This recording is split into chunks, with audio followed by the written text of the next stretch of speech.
ब्रह्मावस वट सावित्री अमावस्या का महत्व साल 2026 में ब्रह्मावस अथवा वट सावित्री अमावस्या 16 मई शनिवार को मनाई जा रही है। यह व्रत सुहागिन महिलाओं द्वारा अपने पति की दीर्घायु, सुख समृद्धि और अखंड सौभाग्य के लिए रखा जाता है।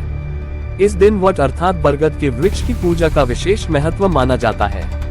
हिंदू मान्यता के अनुसार वट वृक्ष दीर्घायु, स्थिरता और जीवन शक्ति का प्रतीक है।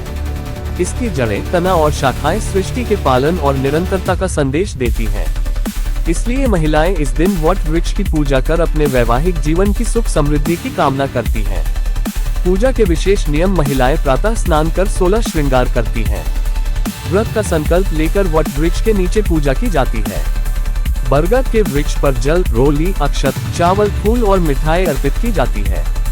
कच्चा सूत या कलावा वट वृक्ष के चारों ओर लपेटकर 7 बार परिक्रमा की जाती है। वट सावित्री व्रत कथा सुनी और सुनाई जाती है। पति की लंबी आयु और परिवार की सुख शांति की प्रार्थना की जाती है।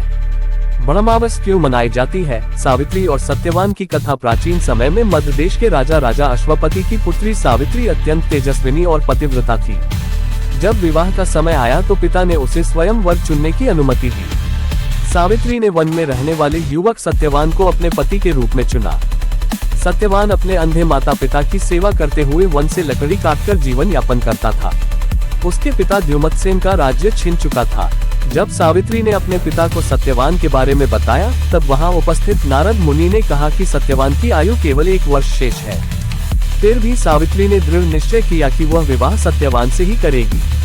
विवाह के बाद सावित्री वन में अपने पति और अंधे सास ससुर की सेवा करने लगी। समय बीतता गया और वह अंतिम दिन आ गया जिसकी भविष्यवाणी नारद मुनि ने की थी। उस दिन सत्यवान लकड़ी काटने वन गया और सावित्री भी उसके साथ गई। कार्य करते समय सत्यवान को चक्कर आने लगे। सावित्री उसे एक वट वृक्ष के नीचे अपनी गोद में लिटाकर सेवा करने लगी।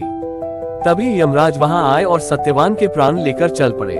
पतिव्रता सावित्री भी यमराज के पीछे पीछे चलने लगी। यमराज ने उसे समझाया, लेकिन वह अपने पति के बिना लौटने को तैयार नहीं हुई। उसके अटल पतिव्रत धर्म और बुद्धिमत्ता से प्रसन्न होकर यमराज ने उसे कई वरदान दिए। सास ससुर को खोया हुआ राजपाट वापस मिले, उसके पिता को पुत्र प्राप्ति हो, उसे पुत्रवती होने का आशीर्वाद मिले।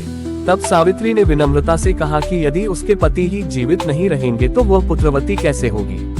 ये सुनकर यमराज अपनी भूल समझ गए और सावित्री के पतिव्रत से प्रसन्न होकर सत्यवान को पुनः जीवनदान दे दिया। सावित्री तुरंत उसी वट वृक्ष के नीचे पहुंची जहां सत्यवान का शरीर पड़ा था। कुछ ही क्षणों में सत्यवान जीवित होकर उठ बैठा। इस प्रकार सावित्री ने अपने पतिव्रत, धैर्य और बुद्धिमत्ता से अपने पति के प्राण वापस प्राप्त किए। इस व्रत का संदेश: वट सावित्री व्रत केवल पति की लंबी आयु का पर्व नहीं है, बल्कि यह नारी के धैर्य, समर्पण, प्रेम, त्याग और अटूट विश्वास का प्रतीक भी माना जाता है। ये कथा हमें सिखाती है कि सत्य, निष्ठा और दृढ़ संकल्प से कठिन परिस्थिति पर विजय प्राप्त की जा सकती है।